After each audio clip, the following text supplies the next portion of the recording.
My name is Luca Scagliarini. I speak English because they told me that it's going to be on YouTube. So I want to brag it with my American friends. So, my name is Luca Scagliarini, and I'm the CEO of Semantics. Semantics is a startup who provides a web service to make available the richest and most accurate data around the content of a web page so that advertisers can target the best and most effective advertising for the content. We are an Italian company, so the good news is that we have raised the first round of funding last year. So for all the entrepreneurs in this room, there are Italian VCs. Are present, are not many, but the situation is very different from a few years ago. On the other end, probably asking for $37 million like Pinterest did without a business plan might not reside very well currently with the Italian audience of VCs. In any case, we started to operate in the summer of last year. And what I'm going to talk today more than our company is, in general, the situation around online advertising. The market has been booming. We all know that these are the numbers for last year, only for the US. More than $31 billion in revenue in this segment of advertising. A significant growth, even in a year that was probably not a year where the economy was booming, a significant growth compared to what was happening in the economy, 22%. And all the segments inside online advertising grew significantly, including display advertising, which is still one of the most common way to deliver online advertising. But what's more important is that today, online advertising is second only to TV advertising as a form of advertising. So basically, in no more than 10, 15 years, has completely replaced or surpassed all other forms of advertising. So if you take a picture, if you look at this picture, you would think that the situation in the market is perfect. And the reality is that, yes, for many points of view, online advertising is the holy grail of advertising because promises to enable brands to reach each individual user with the best and most appropriate message. Now, that's the promise. However, in the process, what is happening, which I think is creating some issues in general, is that online advertising is slowly alienating both consumers and brands for different reasons. This is a real statistics.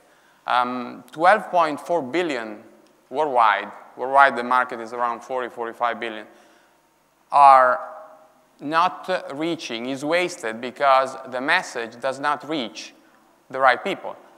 The most common situation is that a lot of pages are over-advertising. They have too many advertising on a page. And so people don't even read the actual advertising. But there are other elements that actually kick in. For example, a big percentage of advertising reaches geographic area where the products are not sold. So you can imagine that converting that advertising into sales is probably not very easy. And also, what is a growing issue is that advertisers are finding their ads on pages that are not brand safe. And by brand safe, what I mean is that the advertising message is not really appropriate for the page. And so this is not only a waste of money, but it becomes a degrading experience for the brand. So I'm investing money, and at the end of the day, my brand can be degraded by this experience. The reality is that today, there are two main and big and most used ways to drive targeted advertising.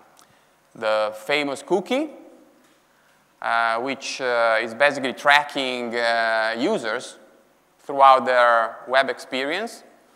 And by doing that, and by becoming more and more sophisticated, this tracking over time, what has generated very serious privacy issues. I think that all of us have experienced situations in which we see advertising based on past web activity that looks a bit spooky, actually, in some situations, but it makes you think about where your data are actually going. And this is a real trend among users. People are not concerned maybe to leave some information on social media, but they're very concerned when they see a marketing message reaching them based on their history behavior. So also legislation is kicking in right now, and changes will be implemented in the next months, both in the US and Europe, to enable people to click on browser so that they cannot be tracked, and to limit the information that third parties can actually keep around the cookie. The second way, which is privacy safe, is the keyword. I put the Google logo up there because Google has been the most successful company to use keywords to provide contextual advertising. So using the presence of a sequence of character inside the content and jumping to the conclusion because that piece of character is, the series of characters is present in the content, that this is an appropriate content for the advertising. The reality is that this is a very rough and raw way to understand the content. Actually, you don't understand the content. You just look if a keyword is present or not. You look if the distribution of keyword is of a certain kind, and then you jump to the conclusion that because the word stock is present, then has to be something to do with finance, while maybe you're looking at the recipe about stock broth. And this is becoming, talking about the alienation of the brand side, this is becoming a serious issue. Now, this is my personal collection, which I probably, hopefully, soon put on Pinterest because it's becoming bigger and bigger. So here there is an example of an article on the Guardian talking about the legislation to ban alcohol on ads, and on top, there's an advertising of a bottle of Courvoisier. Very appropriate. Here we have a triple header. We have an article about Greece and the riots, and a picture of a fantastic beach in Greece about come to vacation in Greece. And then we have coffee might trigger first heart attack in some, and a nice advertising of Folgers coffee. And the last one around the tragedy of the Italian cruise, obviously the less appropriate advertising you can put on a picture like that is about a cruise vacation. It's not over. Every day comes something new. So 200 people get sick at Olive Garden, a chain of Italian restaurants in the US, and then you have a coupon around a dinner for two at Olive Garden. And then there's the cell phone blast that, in theory, they thought had killed a man. And then there's the advertising of the Samsung Blast as the cell phone. That's a good combination because they're cell phone and blast, so they were sure 100% that they were getting the right advertising. And this is the last one. On this one, it's not part of my collection. I didn't see it, so I'm not sure that this is true. I suspect Photoshop, but there's an article talking about this phobia, about being watched by a duck, and an advertising of Aflac, which is an insurance company in the US that has a duck as a... I don't believe it's true, this one, because it's even for keyword, it's a kind of a double jump to a conclusion. The concept is that, as I was saying at the beginning, for a market that is so successful and is growing so fast, the technology that we make available, it's very limited. And that is going to backfire. And it's happening already. A lot of brands are asking for very targeted advertising. They don't want to deal with privacy issues and so forth. So what's wrong with keyword? I'm referring mainly to contextual in this case. Obviously, there is the obvious, Jaguar is a car or a cat. This is very common, but it's so common in any language that you can make a collection of these slides. The same word, the same keyword in any language can have more than one meaning. And so you cannot drive your marketing investment based on this ambiguity. But that's more than that. There are words that have different keywords that have the same meaning. And so they should be treated as the same concept. We are experiencing this issue regularly when we search. If we don't remember all the way that a specific word is said, you're going to miss things. And for an advertising campaign, it's even worse. If you focus on one keyword and the meaning is actually represented by 10, 15 keywords, obviously you miss a lot of your audience.